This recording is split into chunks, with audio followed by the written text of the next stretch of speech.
Good morning po, sir. Ito po yung project ko. Mobile application po siya for tracking your progress in the gym po. Ito po yung homepage.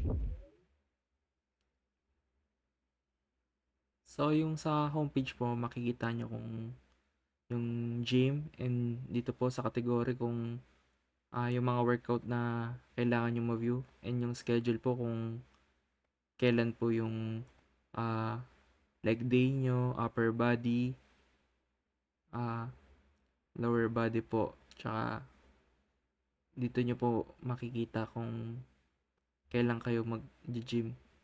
And sa leaderboard naman po is yung ranking po siya kung sino yung pinaka-active sa gym.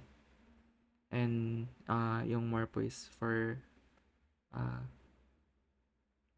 para po ma-view pa yung other functions.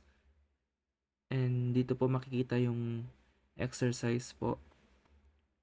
Kung anong gusto nyong gawin na exercise para ma-view nyo.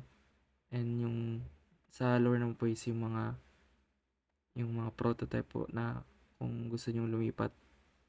Ito po is yung clock. Yung clock naman po is yung example po nito is kunwari nagte-treadmill kayo. Dito nyo po matatrack kung ilang calories na yung nababurn nyo and kung ilang oras na po kayo nagte-treadmill. And yung next naman po is tong chart.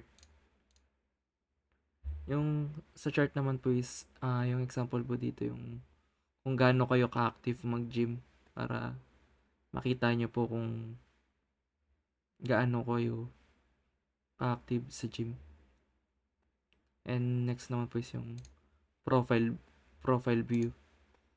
Dito naman po is yung makita yung user nyo tsaka yung Gmail. Tapos pwede kayo mag-edit ng profile and maglagay kayo ng pin para pag nag-inopen yung application, lalagay nyo lang yung pin para makapag-login kayo.